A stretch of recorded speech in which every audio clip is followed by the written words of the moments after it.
లేకుండా కూడా పెళ్లి జరుగుతుంది.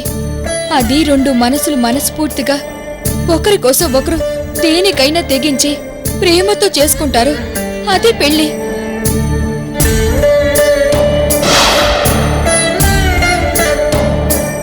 మా నాన్నకేమవుతుందోనని క్షణక్షణం భయపడుతూ మా అమ్మ కన్నీళ్లతో నా కళ్ళ ముందు కనిపిస్తుంది. నా అనుకునే వాళ్ళందర్నీ చంపుతానని బెదిరించావు. నా చెల్లెలు నందినిని, అలాగే నాకిష్టమైన స్నేహితురాలు సుబ్బలక్ష్మి ఫ్యామిలీని, వాళ్ళెవరూ నన్ను దగ్గరకు తీయకుండా నన్ను ఒంటరిదాన్ని చేశావు. నాన్నను గుప్పెట్లో పెట్టుకున్నావు. దీన్ని పెళ్ళంటారా? పైగా సాంప్రదాయ పద్ధతిలో జరగాలని గొప్పలు చెప్తున్నావు. దీన్ని పెళ్ళనరు. నీ భాషలో చెప్పాలంటే డీల్ అంటారు. డబ్బు తీసుకుని నువ్వు మనుషులు చంపుతావు. అలాగే మా నాన్నను చంపుతానని బెదిరించి నన్ను లొంగ తీసుకున్నావు. మరి దీన్ని పెళ్ళంటారా డీల్ అంటారా? నువ్వే చెప్పు. చూడు, నీ దృష్టిలో పెళ్ళంటే ఒక డీల్, అంతకంటే నీకెక్కువ తెలీదు. నీకు మనుషుల్ని చంపడం, అవతల వాళ్ళ వీక్నెస్ తో ఆడుకోవడం తప్ప వాళ్ళ మనసులో ఏముందో తెలుసుకోలేని మూర్ఖుడివి నువ్వు.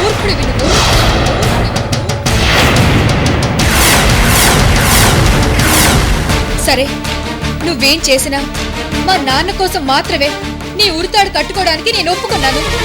అంతవరకు నీ దగ్గర మా నాన్న క్షేమంగా ఉండాలి. గుర్తుపెట్టుకో.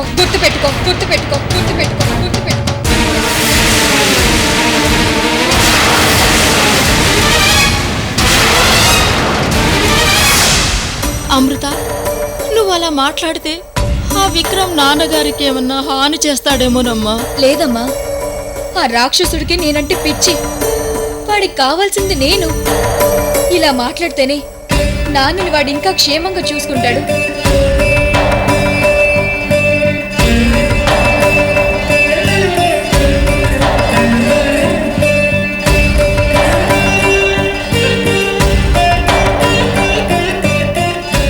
భగవంతుడా, ఆయన క్షేమంగా ఉండాలి.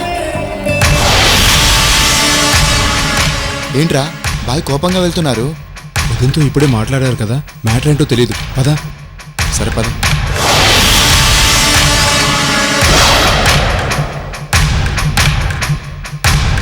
త్వరగా రా.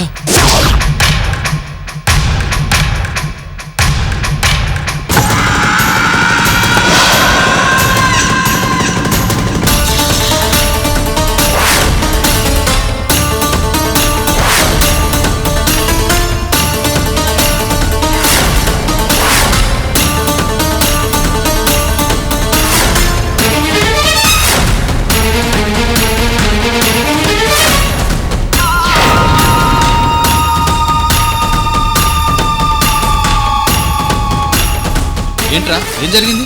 పైన బాయ్ వదినతో మాట్లాడారు. తర్వాత కృష్ణమూర్తి కట్లు విప్పి కిందకి తీసుకెళ్తున్నారు. నాకైతే ఏం అర్థం కావట్లేదు బాలు. కొంపతీసి చంపేయట్లేదు కదా? ఏమో చూద్దాం పదండి.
కూర్చోండి కృష్ణమూర్తి గారు, కూర్చోండి. ప్రశాంతంగా కూర్చోండి.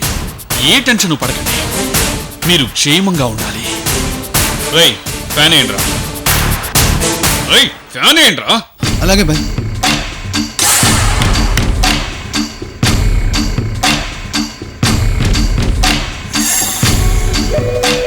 కృష్ణమూర్తి గారు, మీ కూతురికి ఫోన్ చేస్తే నా తుప్పు వదిలించింది. నేనెప్పుడు ఫోన్ చేసినా మా నాన్న కోసం ఈ పెళ్లి చేసుకుంటున్నాను, మా నాన్న కోసం ఈ పెళ్లి చేసుకుంటున్నాను అని సేమ్ డైలాగ్.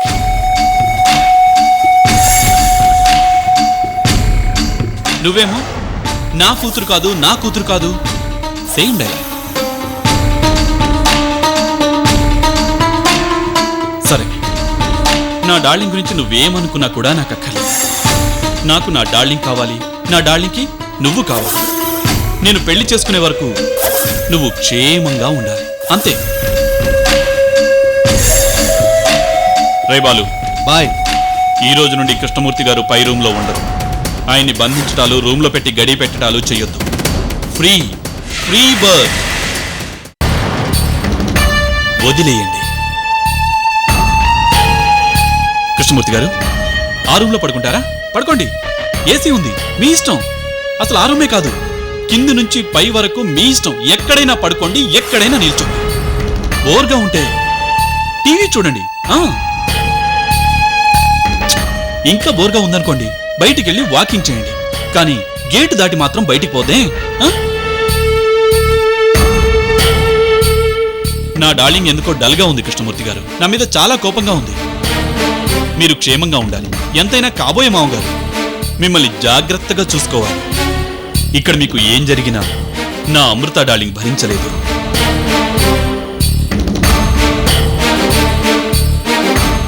రేయ్ బాయ్.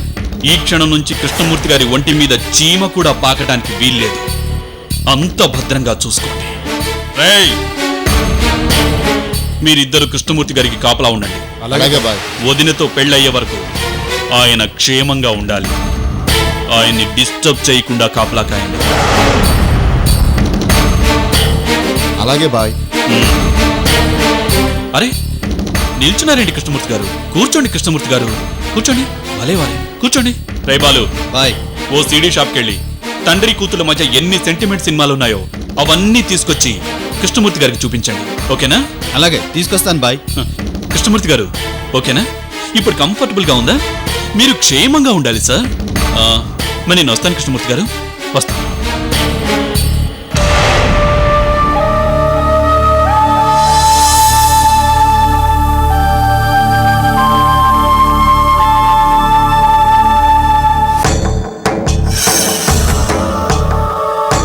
నా అమృత డార్లింగ్ పెళ్లికి ఎవరూ లేరని బాధపడుతూ ఉంది.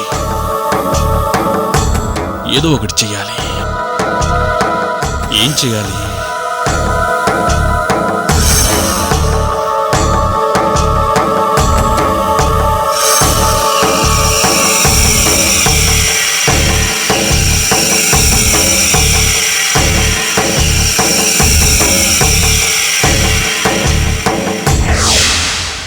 మీ చెల్లెలి పద్ధతి నాకేం నచ్చడం లేదండి. ఇప్పుడు తనేం చేసింది? మళ్ళీ అమృత కాంటాక్ట్ పెట్టుకుంటుందా? అలాంటిది ఏమన్నా జరిగితే కాళ్ళు విరిచేయను. మరి వదినన్న మర్యాద కూడా లేకుండా మాట్లాడుతుంది. పొగరగా సమాధానం చెప్తుంది. దానికి మా అవతారితో పెళ్లి జరిగితే గాని బుద్ధి రాదు. అవును, మీ అవతారికి బుద్ధి రావాలంటే పెళ్లి చేయాల్సిందే. చూసారా దాని పొగరు? ఏంటి సుబ్బు ఆ మాటలు? లేకపోతే ఏంటన్నయ్య, నా విషయాల్లో జోక్యం చేసుకోద్దని వదినకు చెప్పు. అలాగే చెప్తారు గాని బ్యాగుతో బయలుదేరో, ఎవరితో లేచిపోతున్నావు? అలాంటిదేమైనా ఉంటే నీతో చెప్పి లేచిపోతాను, టెన్షన్ పడు. ఏంటండి అలా ముంగిలా కూర్చొని చూస్తున్నారు? ఎక్కడికెళ్తుంది అడగండి. వదిన అడుగుతుందిగా, చెప్పు.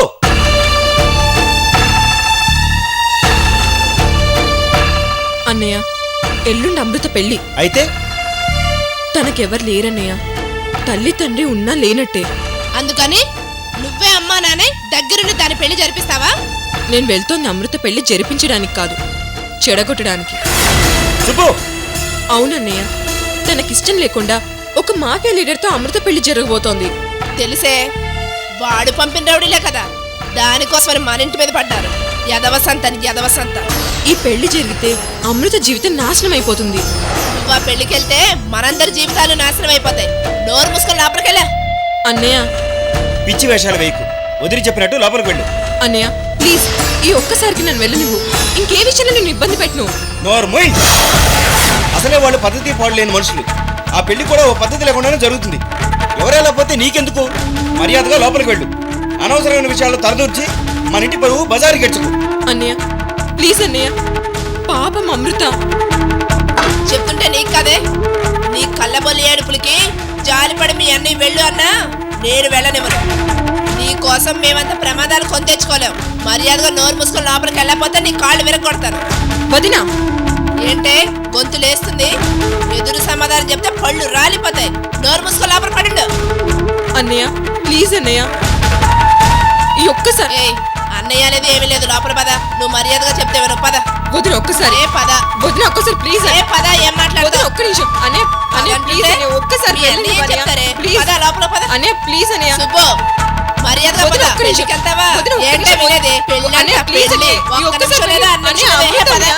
ముందు వదిన. నీకు చేయాలి పెళ్లి, దానికి కాదు పద. వదిన ప్లీజ్ ఒక్కసారి లోపల పద. అన్నయ్య ప్లీజ్ అన్నయ్య. ఏ పద. అన్నయ్య అన్నయ్య పడ్డానా?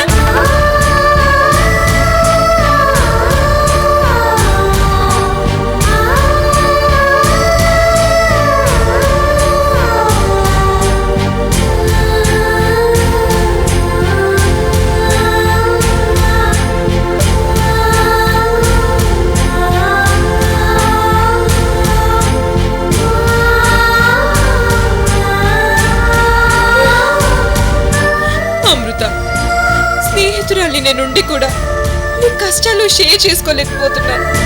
నన్ను క్షమించు అమృత, క్షమించు. అమ్మో అమ్మో, ఇది మామూలు మనిషి కాదు బాబోయ్. అమ్మా, ఈ రోజు అమృత పెళ్ళంటుంది, రేపు మరో మాఫియా వెళ్ళనే పెళ్లి చేసుకుంటానంటుంది. చూస్తూ చూస్తూ వదిలేస్తామండి. నిజమే. అమ్మో అమ్మో, ఈ తొండ ముదిరి ఓసర వెళ్ళగా మారకముందే దీన్ని మా తమ్ముడు అవతారానికి ఇచ్చి పెళ్లి చేస్తే తిక్క కుదిరి మన దారికొస్తుంది.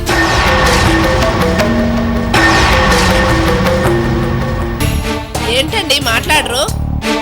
మాట్లాడటానికి ఏముంది? ఆ సమయం వస్తే సుబ్బలక్ష్మి పెళ్లి నీ ఇష్ట ప్రకారమే జరుగుతుంది. శుభం. హలో హలో ఆంటీ, నేను విక్రమ్ని మాట్లాడుతున్నాను. విక్రమ్,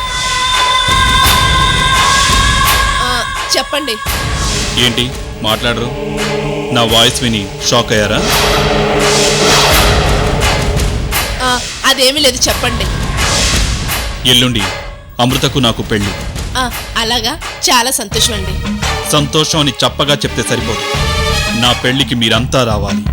చాలా చిన్నవాళ్ళం, మేమెందుకులేండి. చిన్నవాళ్ళైనా మా అమృతకు కావలసిన వాళ్ళు కాబట్టి నాకు చాలా కావలసిన వాళ్ళు అవుతారు. మీరంతా నా పెళ్లికి రావాలి. అంత మాట అన్నారు, చాలా సంతోషం. మీ స్థాయి కాదు మాది, మమ్మల్ని వదిలేయండి. ఏయ్, ఒక్కసారి చెప్తే అర్థం కదా? ఒకే విషయాన్ని రిమైండ్ చేసి చెప్పడం నాకు ఇష్టం ఉండదు. అసలే ఈ పెళ్లికి తన వాళ్ళెవరూ లేరని అమృత బాధపడుతోంది. అందుకే మిమ్మల్ని పెళ్లికి పిలుస్తున్నా. మీరు పెళ్లి రోజు వస్తే చాలు. సుబ్బలక్ష్మిని. అది కాదండి, సుబ్బలక్ష్మి ఎందుకు? నేను మా వారు వస్తాం. నేనేం ఆ పెళ్లికి రాను. ఏంటి నీ మొగుడేదో అంటున్నాడు? అబ్బే, ఆయన ఏం అనలేదండి. రాను అన్నట్టు నాకేదో వినిపించింది. నెగిటివ్ ఫీలింగ్స్ నాకు నచ్చు. నీ మొగుడికోసారి ఫోన్ ఇవ్వు. అయినా ఇంట్లో మగాడిని వదిలేసి ఆడాళ్ళకి ఫోన్ చేసి చెప్పటం మర్యాద కాదు. అందుకే మీ ఆయన ఫీల్ అయి ఉంటాడు. మేల్ ఈగోయిజం కదా. ఓసారి ఫోన్ ఇవ్వు. తీసుకొని అతను చెప్పేది వినండి. హలో. ఒకసారి నేను రమ్మని పిలిచాక రాను వెళ్ళను అంటే కుదరదు. ఎవరేం చేయాలో డిసైడ్ చేయాల్సింది నేను. అండర్స్టాండ్? అమృత ఫీల్ అవుతుందని మిమ్మల్ని పెళ్లికి పిలుస్తున్నాను, కానీ మీరు వచ్చినా ఒకటే రాకపోయినా ఒకటే. సుబ్బలక్ష్మిని మాత్రం ఈరోజే పంపించండి. అమృత ఒంటరితనంతో బాధపడుతోంది. స్నేహితురాలు వస్తే తను సంతోషిస్తుంది. సుబ్బలక్ష్మిని పంపకపోతే నిన్ను నీ పెళ్ళాన్ని ఒకే పాడికి కట్టి శ్మశానానికి పంపిస్తా. పీడ వదిలిపోతుంది.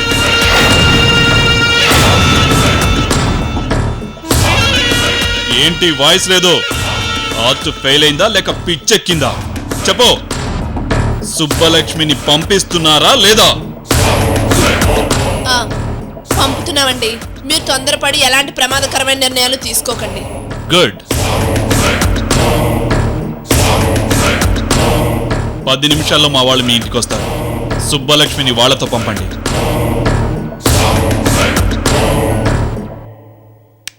నీకేమైనా మతిపోయిందా? సుబ్బలక్ష్మిని పంపుతానని మాటిచ్చావేంటి? నేను అలా మాట ఇవ్వకపోతే ఈ పాటికి మన శవాలు శ్మశానంలో కాలుతుండేవి. పెద్ద హీరోలా ఫోజులు కొట్టక అతని మనుషులు రాకముందే సుబ్బలక్ష్మిని పంపే ఏర్పాటు చేద్దాం. రండి. అబ్బలేకండి, రండి. ష్, అబ్బబ్బబ్బా. రండి. ఏడ్చింది చాలు గాని వెళ్ళి మొహం కడుక్కునరా. అమృత పెళ్లికి వెళ్దు గాని. నీ వదిలి చెప్తుంది నిజమే. త్వరగా రెడీ అవ్వమ్మా. ఎంత కాదనుకున్నా నీ ప్రాణ స్నేహితురాలు పెళ్లి కదా. వెళ్ళకపోతే నీకు బాగుండదు, పంపపోతే మాకు బాగుండదు. నువ్వు అమృత పెళ్లికి వెళ్ళు, మాకే అభ్యంతరం లేదు. అంత బాధపడుతూ నన్నేం పంపక్కర్లేదు. నేను ఆ పెళ్లికెళ్తే మీ పరువు పోతుందన్నారు కదా, నేను వెళ్ళను. ఓ నాయనో, ఎంకి పెళ్లి సుబ్బి చావుకి రావడం అంటే ఇదే. అమృత పెళ్లి కాదు గాని మా చావుకొచ్చి పడింది. నీకు నీ పెద్దలకి 1000 దండాలు. తొందరగా లేచి అమృత పెళ్లికి వెళ్ళవే. ఏంటొదినా, ఇందాక నేను వెళ్తానంటే ఈ గదిలోకి తోసి గొళ్ళం పెట్టావు. ఇప్పుడేమో పెళ్లికి వెళ్ళమంటున్నావు. అంతా నీ ఇష్టమేనా? నేను వెళ్ళను. పోసిని పెట్టి సంతకెళ్ళా. ఇందాక నిన్ను పెళ్లికి వెళ్ళొద్దన్నందుకు ఇదిగో ఇప్పుడు ఇప్పుడు ఇప్పుడు లెంపలు వేసుకుంటున్నాను. తొందరగా పెళ్లికి వెళ్ళవే, నీకు పుణ్యం ఉంటుంది. ఏంటన్నయ్య ఇది? నేను పెళ్లికి వెళ్ళను. వదినకి నువ్వే నచ్చ చెప్పు. అలా అనొద్దు సుబ్బు. నువ్వు ఆ పెళ్లికి వెళ్ళాలి. కాదనకు. ఏంటన్నయ్య ఇది? నీలో కూడా ఇంత మార్పు? అసలు ఏం జరిగింది? ఇంకేం జరగాలి? ఆ విక్రమ్ గాడు నిన్ను అమృత పెళ్లికి పంపమని మాకు హుక్కుం జారీ చేశాడు. అలా పంపబోతే నన్ను మీ అన్నయ్యని చంపేస్తానని బెదిరించాడు. అనుకున్నాను ఇలాంటిదేదో జరుగుంటుందని. కబుర్లాపి తొందరగా రెడీ అవ్వవే, మళ్ళీ వాళ్ళు వచ్చేస్తారు. అదిగో వాళ్ళు వచ్చేసారు. తొందరగా వెళ్ళవే, ముందు రెడీ అవ్వు. లేట్ అయితే వాడితో చాలా డేంజర్. త్వరగా బయలుదేరు సుబ్బు. ఇప్పటికైనా అర్థమైందా? అమృత జోలికొస్తే ఇలాగే ఉంటుంది. బాగా అర్థమైంది. ముందు నువ్వు ఆ పెళ్లికెళ్ళి అక్కడ ఏ గొడవ చేయకుండా ఆ పెళ్లి దగ్గరుండి జరిపించురా. పద పదవే.